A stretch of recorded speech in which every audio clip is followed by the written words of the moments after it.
สบายดีท่านผู้ชมที่เคารพสบายดีท่านผู้ชมที่เคารพต้อนรับท่านเข้าสู่การรายงานข่าวภาคค่ำประจำวันจากห้องข่าวโทรภาพแห่งชาติลาวข่าวภาคค่ำในมื้อนี้พบกับท่านผู้ชมวันเสาร์ที่4 เมษายน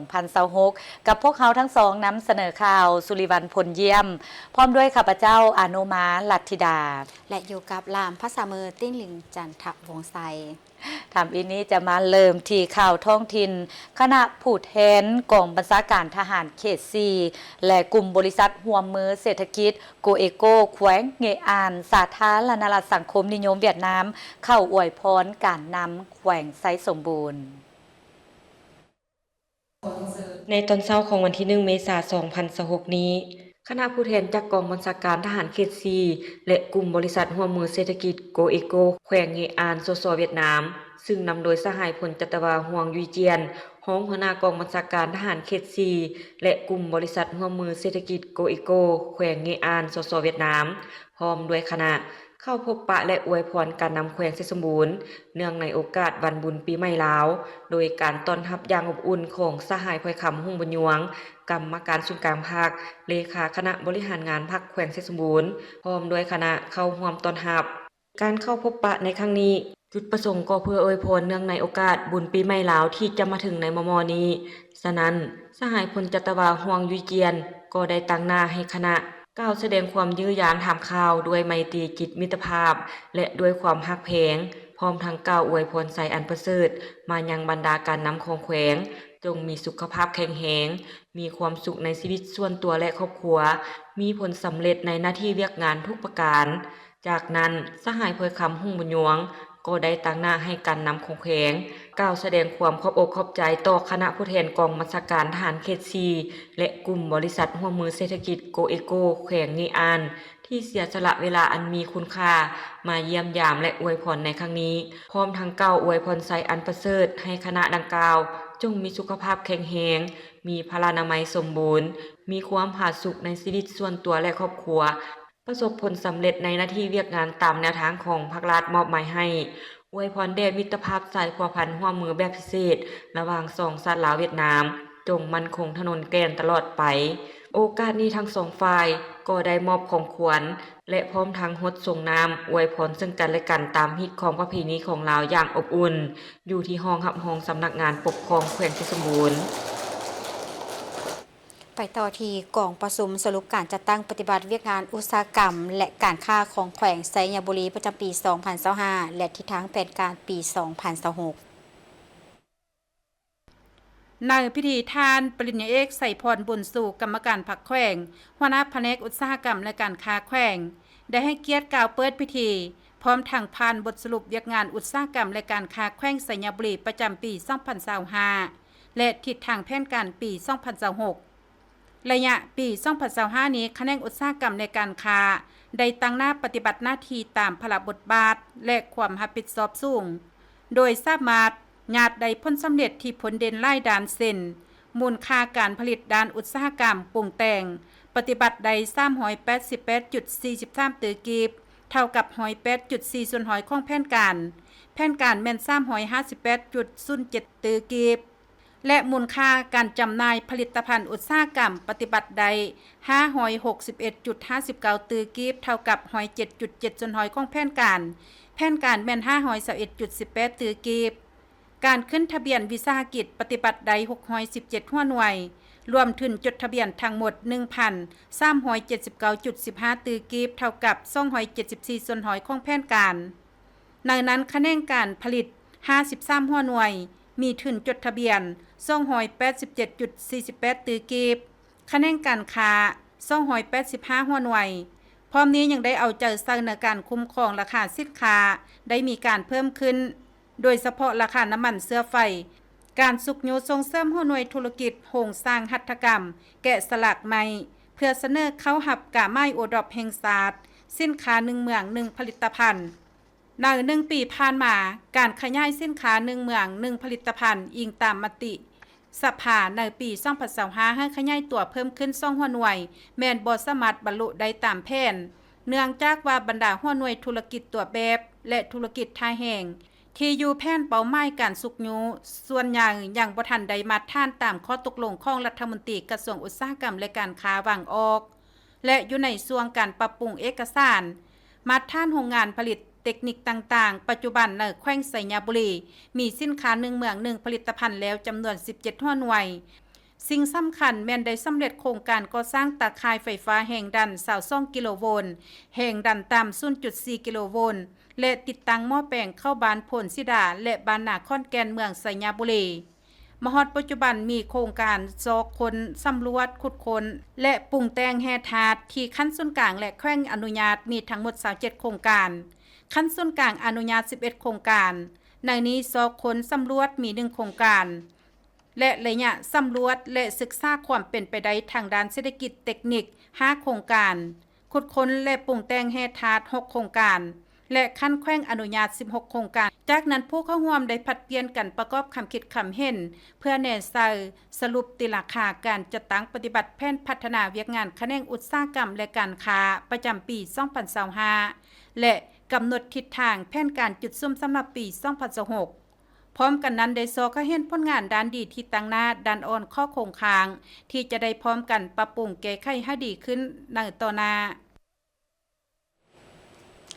มาเบิงเมืองหลากแขวงอุดมไซจัดพิธีปาฐกถาหวนคืนหมุนเสื้อวันสั่งตั้งกำลังป้องกันความสงบครบรอบ65 ปีและวันสำคัญต่างๆของชาติในพิธีผูกเขาห่วมก็ได้หับฟังประวัติแห่งการกำเนิดการเติบใหญ่ขยายตัวผลงานที่พ้นเด่นและเสริมขยายธาตุเทหมุนเสื้ออันสง่าองค์อาจกล้าหาญตลอดระยะ65 ปีของกำลังป้องกันความสงบประชาชนซึ่งเมียนกำลังประกอบอาวุธปฏิวัติอันแหลมคมโดยเมียนพรรคประชาชนปฏิวัติลาวเป็นผู้สร้างตั้งนำพาเด็ดขาดโดยกงหอบด้านเป็นกำลังที่มาจากประชาชนโดยประชาชนและเพื่อรับใช้สิทธิผลประโยชน์ของประชาชนลาวบรรดาเผ่าอย่างแท้จริงกำลังป้องกันความสงบประชาชนได้กำเนิดและเติบใหญ่ขยายตัวในขบวนการต่อสู้ปลดปล่อยชาติตามจักรพรรดิผู้หูหานปกปักรักษาเสถียรภาพทางด้านการเมืองความเป็นระเบียบเรียบร้อยทางด้านสังคมกำลังป้องกันความสงบเวลาใดก็มีมุนเสื้อการต่อสู้อันองอาจกล้าหาญมีน้ำใจเสียสละเด็ดเดียวบ่ยอมจำนนมีความซื่อสัตย์บริสุทธิ์มีความสามัคคีเป็นปึกเพศเนนนาและนักเน้นขึ้นเป็นเก้าพร้อมนี้ยังรับฟังประวัติแห่งการกำเนิดและการเติบใหญ่ขยายตัวตลอดระยะ64 ปีของกำลังป้องกันความสงบแขวงอุดมไซตึมอีกจากนั้นสหายพันโทสุรีดวงพรไซกรรมการประจำพรรคเมืองหัวหน้ากองบัญชาการป้องกันความสงบเมืองก็ขึ้นบรรยายเอกสารมุนเสื้อวันสร้างตั้งกำลังป้องกันความสงบเมืองลาครบรอบ60 ปีนับแต่ได้รับการสั่งตั้งกำลังป้องกันความสงบเมืองลาก็ได้สืบต่อจะตั้งปฏิบัติแนวทางป้องกันชาติป้องกันความสงบทั่วปวงโซนติดพันกับการพัฒนาเศรษฐกิจวัฒนธรรมสังคมตั้งหน้าปรับปรุงก่อสร้างกำลังป้องกันความสงบอย่างรอบด้านโดยถือเอาการปรับปรุงก่อสร้างกำลังทางด้านคุณธาตุการเมืองเป็นกกปรับปรุงก่อสร้างกำลังทางด้านความรู้ความสามารถด้านวิชาการวิชาเฉพาะเป็นสำคัญการปรับปรุงก่อสร้างพนักงานนำพาบัญชาเป็นอันตัดสินเสริมขยายธาตุเทและมูลเสื้ออันดีงามของกำลังป้องกันความสงบพร้อมการตั้งหน้าเหตุถูกสำเร็จหน้าที่การเมืองของตนได้เป็นอย่างดีตลอดมาคณะบริหารงานชาวนุ่มประชาชนปฏิบัติลาวได้เข้าวางกระตาดอกไม้ต่อหน้าอนุสรณ์สถานไก่สอนพรหมวิหารอยู่สนามแดงนครปากเสเนื่องในโอกาสวันสร้างตั้งชาวนุ่มประชาชนปฏิบัติลาวครบรอบ71 ปีคณะบริหารงานชาวหนุ่มประชาชนปฏิวัติลาวแขวงแก่นประสาทนำโดยสหายสุวรรณาลาศศรีหานนท์กรรมการพรรคแขวงเลขาคณะบริหารงานชาวหนุ่มประชาชนปฏิวัติลาวแขวงได้เข้าว่างกระตาดอกไม้ต่อหน้าอนุสรณ์สถานประธานไก่สอนพรหมวิหารผู้นำทีแสนเข้าหลบหักของปวงชนลาวทั้งศาสตร์อยู่สนามแดงนครปากเซจุดประสงค์ในการว่างกระตาดอกไม้ในครั้งนี้ก็เพื่อเป็นการแสดงความจงรักภักดีนำใจต่อสู่อย่างพิละอาถรรพ์และบ่ยอมจำนนของการนำปฏิวัติโดยเฉพาะแมนประธานไก่สอนพรหมวิหารสมาชิกชาวหนุ่มหุ่นทำอิฐ ผู้กำคันทุงน้ำหนาของขบวนการหักศาสตร์และปฏิวัติหุ่นหนุ่มของผักที่เสียสละเลือดเนื้อต่อสู่กูศาสตร์จนสามารถหย่าได้ไสชนะอย่างสมบูรณ์และสถาปนาเป็นสาธารณรัฐประชาธิปไตยประชาชนลาวในวันที่ 2 ธันวาคม 1975 นอกนี้ก็เพื่อเป็นการระลึกถึงบุญ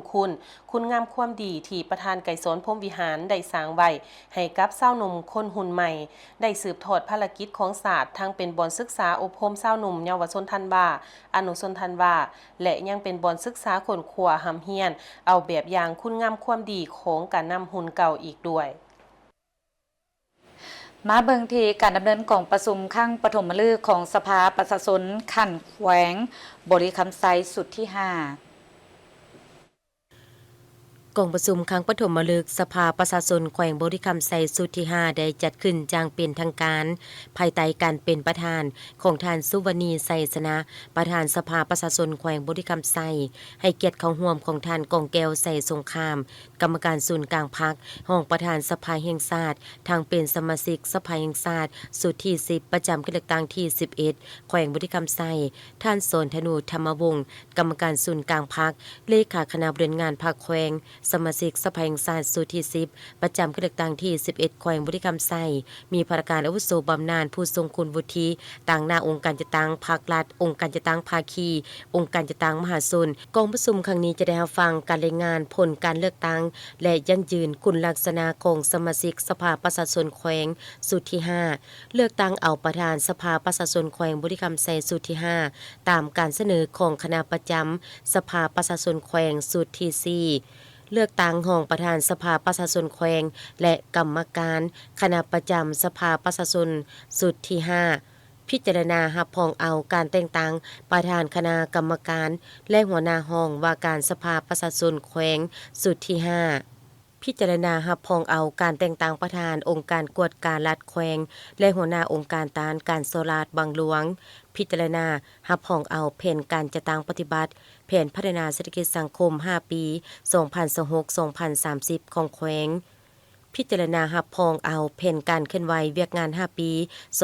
2026-2030 ขององค์การกวดการรัฐแขวงพิจารณารับรองเอาแผนการเคลื่อนไหวเวียกงาน5ปี 2026-2030 ขององค์การอัยการประชาชนแขวงและศาลประชาชนแขวงพิจารณารับรองเอาแผนการเคลื่อนไหวเวียกงาน5ปี 2026-2030 ของสภาประชาชนแขวงสุดที่ 5พิจารณารับรองเอาแผนการสร้างและปรับปรุงนิติกรรมของแขวง5ปี 2026-2030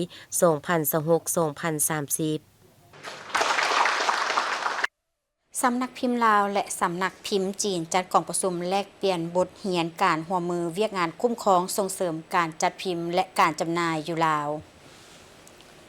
กองประชุมภายใต้การเป็นประธานร่วมของทานนางจันเพชรคำฟองหัวหน้ากรมวรรณคดีและพิมพ์จำหน่ายและทานนางหลีหยางรองผู้อำนวยการใหญ่บริษัทขาออกขาเข้าเอกสารวิทยาศาสตร์เทคโนโลยีจำกัดทานนางจันเพชรคำฟองได้กล่าวว่าเวียกงานคุ้มครองส่งเสริมการจัดพิมพ์และการจำหน่ายอยู่ลาวแม่นเวียกงานหนึ่งที่นอนอยู่ในภาระบทบาทของกรมวรรณคดีและพิมพ์จำหน่ายในระยะผ่านมาสามารถคุ้มครองและเก็บกำข้อมูลหัวหน่วยที่เคลื่อนไหวเวียกงานจัดพิมพ์และจำหน่ายประกอบมีสำนักพิมพ์ทั้งหมด15สำนักในนั้นสำนักพิมพ์ของรัฐมี2แห่งสำนักพิมพ์และจำหน่ายปึ้มแห่งรัฐและสำนักพิมพ์ศึกษาของสถาบันค้นคว้าวิทยาศาสตร์การศึกษากระทรวงศึกษาธิการและกีฬามีสำนักพิมพ์ของเอกชน13แห่งตั้งอยู่นครหลวงเวียงจันทน์มี12สำนักและอยู่ต่างแขวง1สำนักคือตั้งอยู่นครหลวงพะบางในปี2025มีปึ้มมาขึ้นทะเบียนทั้งหมด470หัวเรืองแบ่งเป็นประเภทความรู้ทั่วไป20หัวเรืองปรัชญา3หัวเรืองสังคมศาสตร์3หัวเรืองศาสนา6หัวเรืองภาษาลาว146หัวเรืองศิลปะวิจิตรศิลป์1หัวเรืองวรรณคดี225หัวเรืองภูมิศาสตร์ประวัติศาสตร์17หัวเรืองเฉลี่ยแล้วปึ้มมาขึ้นทะเบียนเกือบ60ส่วนห้อยจะเป็นปึ้มสำหรับเด็กเกี่ยวกับภาษาลาวและวรรณคดีสำหรับปึ้มผู้ใหญ่มีเพียงแต่40ส่วนห้อยจะเป็นปึ้มค้นคว้าทางด้านวิชาการและการคุ้มครองส่งเสริมเวียกงานพิมพ์จำหน่ายก กองประชุมในครั้งนี้ทั้งสองฝ่ายได้แลกเปลี่ยนเวียกงานการจัดพิมพ์และการจำหน่ายระหว่างสำนักพิมพ์ลาวจีนทั้งสองฝ่ายได้เห็นดีการร่วมมือด้านเวียกงานพิมพ์จำหน่ายในต่อหน้าระหว่างสำนักพิมพ์ลาวและสำนักพิมพ์ต่างๆของจีนพร้อมนี้ทั้งสองฝ่ายยังได้เสนอเวียกงานการพิมพ์และการจำหน่ายเพื่อให้ได้รับรู้และเข้าใจถึงสภาพเวียกงานการพิมพ์จำหน่ายปัญหาที่ยังยุ่งยากและท้าทายของเวียกงานพิมพ์จำหน่ายเติมอีกมาต่อที่กล่องประชุมสัมมนาเกี่ยวกับท่าแห่งการมีส่วนร่วมของภาคธุรกิจเอกชนต่อกับแผนงานแห่งชาติในการปรับตัวต่อการเปลี่ยนแปลงดินฟ้าอากาศและโอกาสเข้าหาแหล่งทุนมาจัดตั้งปฏิบัติ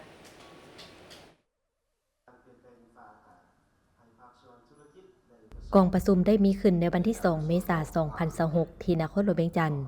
โดยการเข้าร่วมของท่านรองหัวหน้ากรมสิ่งแวดล้อมกระทรวงเกษตรกรรมและสิ่งแวดล้อมคณะบริหารงานสภาการค้าและอุตสาหกรรมแห่งชาติลาวต่างหน้าจากภาครัฐและเอกชนที่เกี่ยวข้องกองประชุมครั้งนี้จัดขึ้นเพื่อเผยแพร่แผนแห่งชาติการปรับตัวหรือ NAP และเผยแพร่ผลสำเร็จของบรรดากิจกรรมภายใต้การจัดตั้งปฏิบัติโครงการแผนงานแห่งชาติการปรับตัวและกำหนดเขตบริมสิทธิ์ทางเลือกการปรับตัวและเงื่อนไขความเป็นไปได้ในการจัดตั้งปฏิบัติอยู่สาธารณรัฐประชาธิปไตยประชาชนลาวแนใส่เพิ่มทวีสร้างความเข้าใจเกี่ยวกับการรับมือการปรับตัวเข้ากับการเปลี่ยนแปลงดินฟ้าอากาศภายใต้แผนงานแห่งชาติการปรับตัวเข้ากับเวียกงานการเงินด้านดินฟ้าอากาศให้ผู้เข้าร่วมมีความเข้าใจภาพรวมเกี่ยวกับเวียกงานการปรับตัวและการเงินสำหรับเวียกงานการลดผ่อนและการปรับตัวรวมทั้งกลไกการสนองทุนภายในและต่างประเทศเช่นกรีนบอนด์พร้อมทั้งเป็นการส่งเสริมการร่วมมือหลายฝ่ายและสร้างเวทีแลกเปลี่ยนระหว่างหน่วยงานภาครัฐสถาบันการเงินและภาคส่วนเอกชนเพื่อปรึกษาหารือเกี่ยวกับการประกอบส่วนในแผนการลงทุนจัดตั้งปฏิบัติแผนงานแห่งชาติการปรับตัวเข้ากับการเปลี่ยนแปลงดังกล่าวในอนาคตห้องว่าการสำนักงานประธานประเทศได้เผยแพร่เอกสารวันสร้างตั้งพรรคประชาชนปฏิวัติลาวครบรอบ 71 ปี และวันครบเสียองค์และเสียสละชีวิตเพื่อประเทศชาติครบรอบ 80 ปี โดยการเป็นประธานเผยแพร่ของท่านนางฟองสมุทรอัลลาวันเลขาคณะบริหารงานพรรคหัวหน้าห้องว่าการสำนักงานประธานประเทศซึ่งได้ยกให้เห็นถึงขบวนการกำเนิดและเติบใหญ่ขยายตัวตลอดระยะ 71 ปี แห่งการชี้นำพาของพรรคประชาชนปฏิวัติลาวเสริมขยายมูลเสื้อธาตุแท้ของพรรคประชาชนปฏิวัติลาว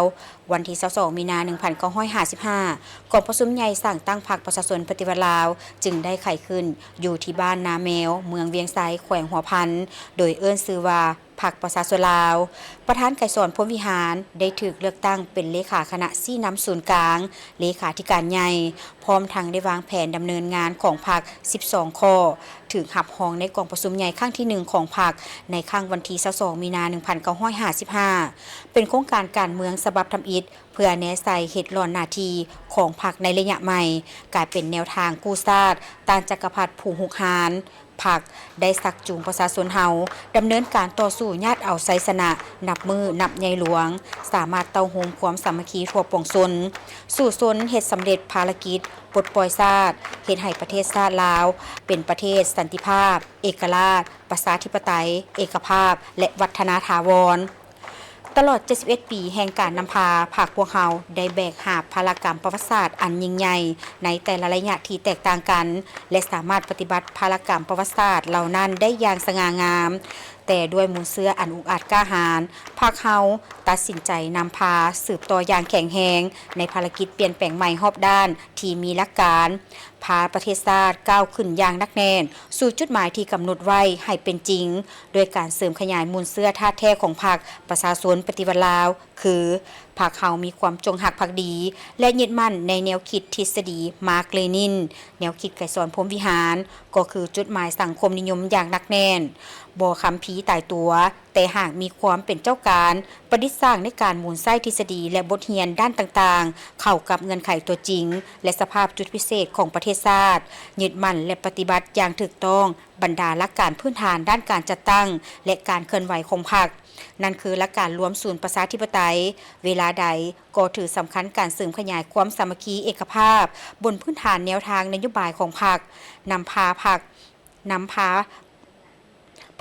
พาหมู่คณะบนพื้นฐานการแบ่งงานและมอบหมายความรับผิดชอบให้บุคคลถือสำคัญการเสริมขยายประชาธิปไตยไปเคียงคู่กับการปฏิบัติกฎระเบียบของพรรคและระบอบดำเนินชีวิตการเมืองพรรคเฮาเวลาใดก็ยึดมั่นในธาตุแท้ถือประชาชนเป็นกกและมีความจงรักภักดีต่อผลประโยชน์รวมของชาติของประชาชนถือการสนับสนุนของประชาชนเป็นสิ่งสำคัญตัดสินบทบาทนำพาและการกำอำนาจของพรรคแสดงความกล้าหาญกล้าเผชิญหน้ากับปัญหาตัวจริงกล้ารับเก่าความเป็นจริงและกล้าเปลี่ยนแปลงตัวเองด้วยการนำพาเด็ดขาดโดยโกงหอบด้านกำอำนาจตามกฎหมายและเวียกงานอื่นๆในพิธีหัวหน้าห้องการสำนักงานประธานประเทศได้มอบข้อตกลงแต่งตั้งพนักงานดำรงตำแหน่งบริหารขันห้องหัวหน้ากรมจำนวน3 ทานจากนั้นได้สืบต่อเผยแพร่วันนักรบเสียองคะและเสียสละชีวิตเพื่อชาติครบรอบ80 ปี21 มีนา 1949 หา 21 มีนา 2026ตื่มอีกมาเบิ่งกองประชุมสรุปเวียกงานกวดกาประจำปี 2025 และทิศทางแผนการประจำปี 2026 ของกลุ่มกวดกากระทรวงวัฒนธรรมและการท่องเที่ยวซึ่งกองประชุมดังกล่าวจัดขึ้นในวันที่ 2 เมษายน 2026 ที่นครหลวงเวียงจันทร์กองประชุมภายใต้การเป็นประธานของสหายนางสวนสวรรค์วิญญาเกตกรรมการศูนย์กลางภาครัฐมนตรีกระทรวงวัฒนธรรมและการท่องเที่ยวให้เกียรติเข้าร่วมมีสหายคำไหลศรีประเสริฐรองประธานกวดกาศูนย์กลางภาคสหายคำเผ่าวรรณวงศ์หัวหน้ากรมกวดกากระทรวงวัฒนธรรมและการท่องเที่ยวพร้อมด้วยหน่วยงานที่เกี่ยวข้องสหายนางสวนสวรรค์วิญญาเกตได้กล่าวว่าเวียกงานการกวดกาแม่นภาระบทบาทต้นต่อในการนำพาซี่น้ำของภาคและการคุ้มครองของรัฐมติของประชุมใหญ่ครั้งที่ 11 ของภาคได้กำหนดว่าภาคเฮาย้ำใดก็ถือเวียกงานกวดกาติดพันกับเวียกงานก่อสร้างหน่วยภาคปลอดใสเข้มแข็งนักแน่นเป็นหนึ่งในภาระบทบาทและแบบแผนการนำพาของภาคบ่มีการกวดกาก็หมายความว่าบ่มีการนำพาซึ่งในปี 2026 นี้เป็นปีเริ่มต้นในการพันขยายมติกองประชุมใหญ่ครั้งที่ 12 ของภาคก็คือแผนพัฒนาเศรษฐกิจสังคมแห่งชาติ5 ปีครั้งที่ 10 จึงมีความจำเป็นต้องได้รับการปฏิบัติอย่างแข็งแรงในโครงเขตเวียกงานกวดกาใน1 ปีที่ผ่านมาคณะประจำภาคคณะภาคภาคฐานคณะหน่วยภาครัฐวิสาหกิจพร้อมด้วยสมาชิกภาคและพนักงานราชการทั่วกระทรวงวัฒนธรรมและการท่องเที่ยวได้ดำเนินการเคลื่อนไหวเวียกงานตามภาระบทบาทของตนอย่างห่าวหันสุ่มใส่เวียกงานตามมติของสภาแห่งชาติปฏิบัติการกวดกาตามปรากฏการณ์และการละเมิดตามคำห้องคำเสนอและตามการตกลงมอบหมายของขันเทิงกองประชุมครั้งนี้ได้พร้อมกันลงเลิกค้นคว้าปรึกษาหารือและประกอบคำคิดคำเห็นต่อห่างบทสรุปตีราคาการเคลื่อนไหวเวียกงานติดตามกวดกาภาคกวดกาลาดสกัดกั้นและต้านการสอดลาดบังหลวงเวียกงานค้นคว้าพิจารณาคำห้องคำเสนอการติดตามกวดกาการแก้ไขผลของการกวดกาและรับฟังการเสนอแนะนำบางเนื้อในเอกสารที่สำคัญจำนวนหนึ่งเพื่อเป็นบอนอิงให้คณะกวดกาในการจัดตั้งปฏิบัติเวียกงานของตนพร้อมนี้กองประชุมยังได้รับฟังการรายงานย่อเกี่ยวกับการเคลื่อนไหวเวียกงานกวดกาประจำปี 2025 เวียกงานกวดกาและทิศทางแผนการประจำปี 2026 และรับฟังบทสรุปการก่อสร้างหน่วยภาคสมาชิกภาคปลอดใสเข้มแข็งนักแน่นประจำปี 2025 และทิศทางแผนการปี 2026 พร้อมทั้งรับฟังการเผยแพร่เอกสารกวดกาและต้านการสอดลาดบังหลวงและรับฟังทิศชี้นำจากห้องประธานกวดกาสุดกลางภาคเพื่อเป็นทิศเยื้องทางในการจัดตั้งปฏิบัติเวียกงานการกวดกาในต้นหน้าให้มีประสิทธิภาพและประสิทธิผลท่านผู้ชมจากเหตุการณ์ที่พายุฤดูร้อนพัดผ่านในข้างวันที่ 22 มีนาคม 2026 ที่ผ่านมาได้เฮ็ดให้เฮือนซานของประชาชนได้รับผลกระทบจำนวนหลวงหลายกวมเอา 17 บ้านของ2เมืองคือเมืองศรีโคตบองและเมืองนาทรายทองนครหลวงวิจันทร์มาฮอดปัจจุบันแม้นหลายครอบครัวก็สามารถซ่อมแปลงและเปลี่ยนคืนหลังคาแล้วเพื่อกลับมาดำรงชีวิตประจำวันให้ได้อย่างปกติ ภาพที่ทานเห็นอยู่นี่แม่นการซ่อมแปลงเปลี่ยนแทนคืนหลังคาเฮือนบ่ว่าจะเป็นเฮือนหลังคาที่มุงด้วยกระเบื้อง สังกะสีหรืออื่นๆของประชาชนภายในบ้านจันทร์สว่าง เมืองสีโคตะบองนครหลวงเวียงจันทน์ที่ได้รับผลกระทบจากพายุฤดูร้อนพัดผ่านเฮ็ดให้มีหมากเห็บตกใส่ซึ่งทีมข่าวโทรภาพแห่งชาติลาวได้ลงติดตามสภาพการฟื้นฟูชีวิตการเป็นอยู่ของประชาชนสำหรับเขตที่ถือผลกระทบนั้นมาฮอดวันที่ 31 มีนาคม 2026หลายเฮือนก็ได้มีการซ่อมแปลงคืนใหม่เฉพาะส่วนใหญ่ผลกระทบจากการถือบักเห็บตกในครั้งนี้แม้นได้ทำลายหลังคาเฮือนของประชาชนสร้างความเสียหายอย่างนักหน่วงบางเฮือนหลังคาถูกปิวไปพร้อมกับพายุเพียงพริบตาบางเฮือนถูกบักเห็บตกใส่แตกหมุนหมดเฮือนสร้างความลำบากแก่การดำรงชีวิตของประชาชนมื้อวันที่22เนาะข้าพเจ้าก็ได้อยู่เฮือนนี่ปกติเนาะแต่เหตุการณ์มามันด่วนโพดไวโพดแล้วก็บ่ฮู้จะได้พอเพียงแต่ว่า15นาทีมักเห็บตกมุนหมดเลยบ่ฮู้จะเฮ็ดหยังได้เลยไปก็บ่ทันจิลีก็บ่ทันนั่นน่ะ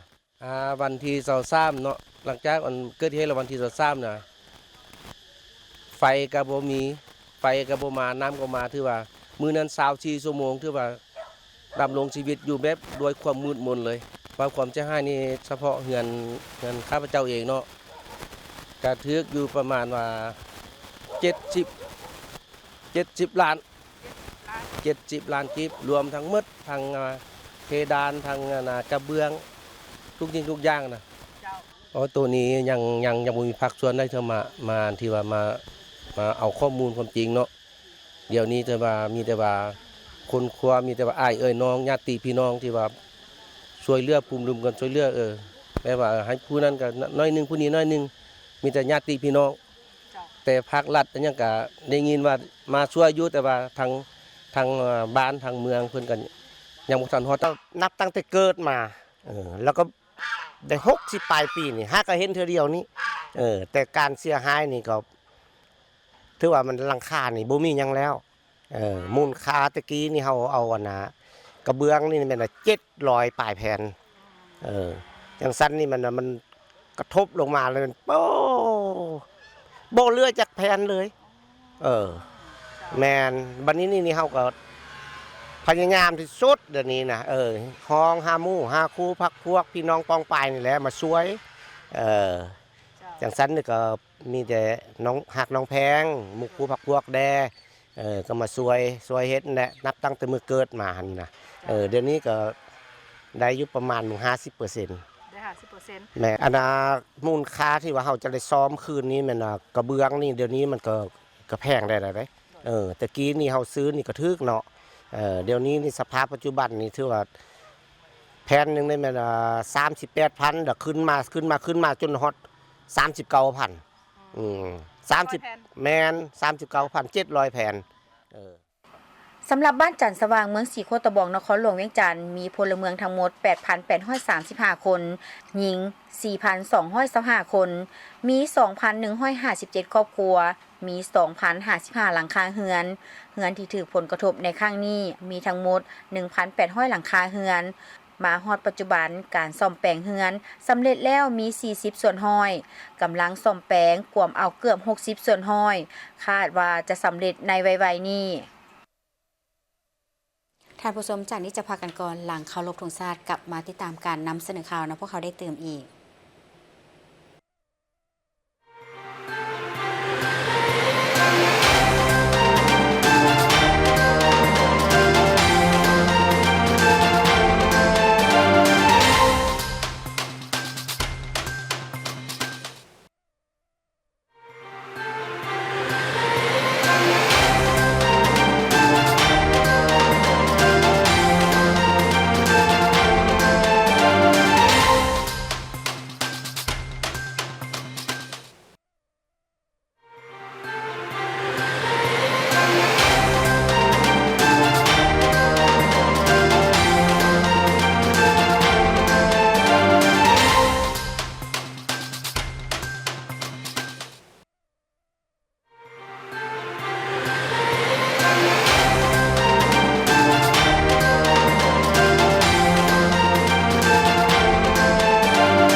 ชาติลาว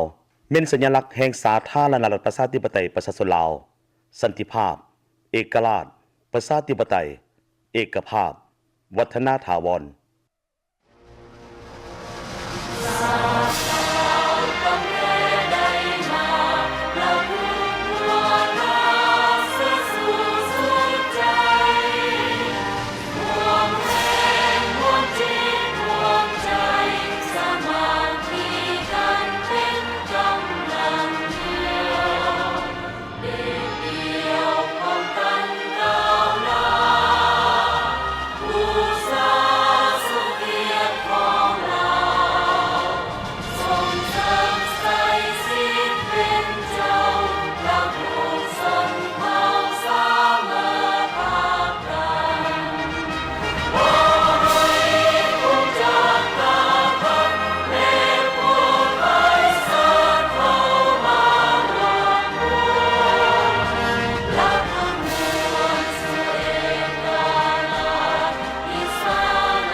กับเข้ามาติดตามชมการนำเสนอข่าวระยะที่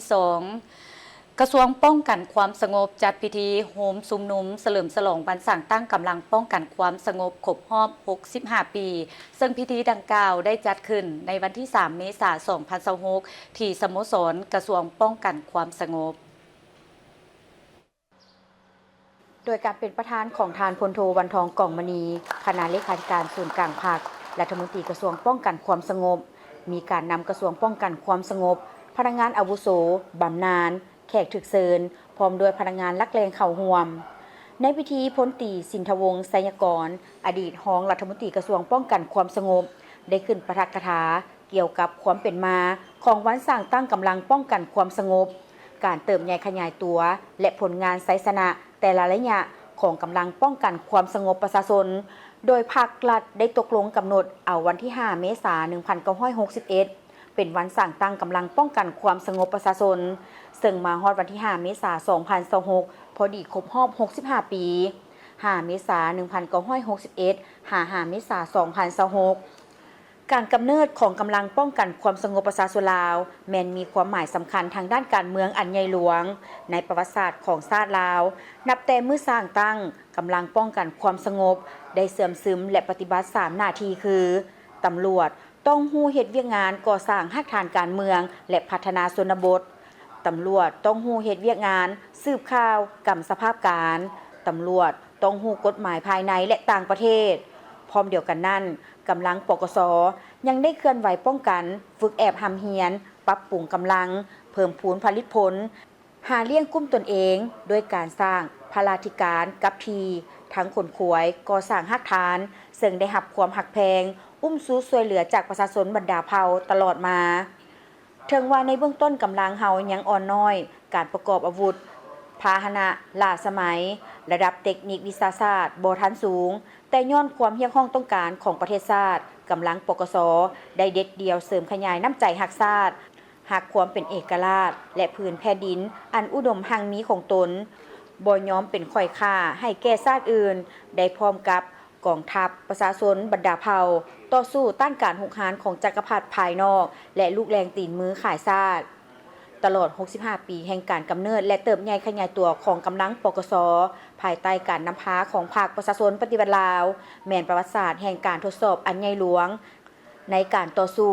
อันยืดเยื้อยาวนานเพื่อญาติเอาความเป็นเอกราชแห่งชาติตลอดระยะทางอันละอิดละเอี้ยวยุ่งยากลำบากที่สุดแต่ก็เปรียบล้นไปด้วยผลงานและไสยชนะอันสง่าราศีภายใต้การนำพาอันสลัดซองใสของพรรคประชาชนปฏิวัติลาวกำลังปกส.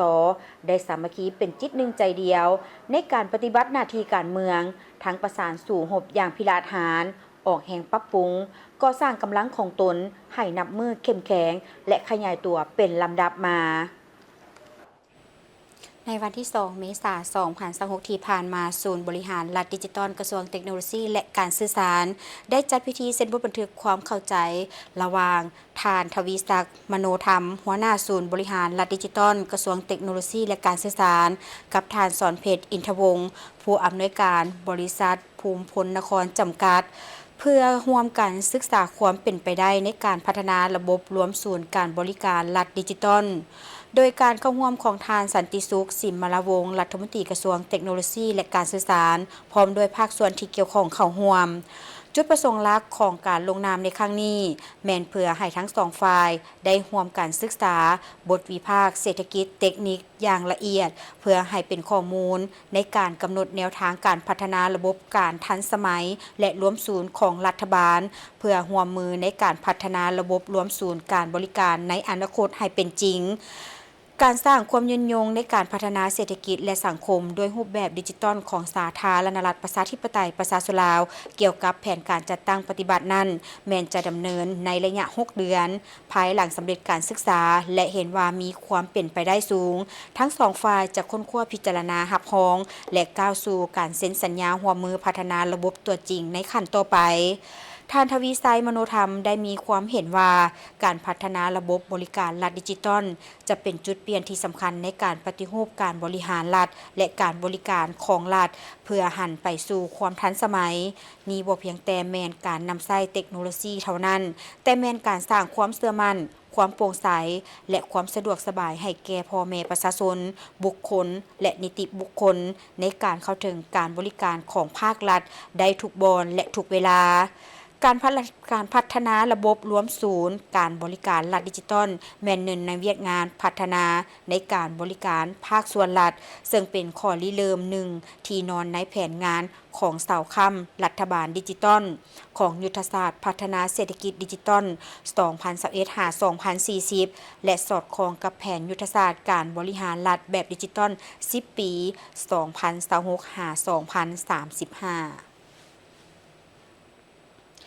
มาเบิงพิธีเปิดทดลองบัตรที่ต้องเติมเงินเข้าก่อนแล้วจึงนำใช้ได้หรือเอิ้นว่าวีซ่าพรีเพดและพัฒนา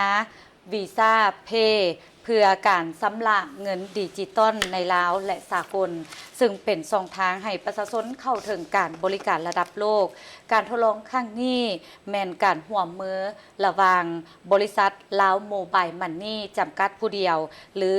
M Money Xร่วมมือกับวีซ่าซึ่งจัดขึ้นในวันที่ 2 เมษายน 2026 ที่นครหลวงเวียงจันทน์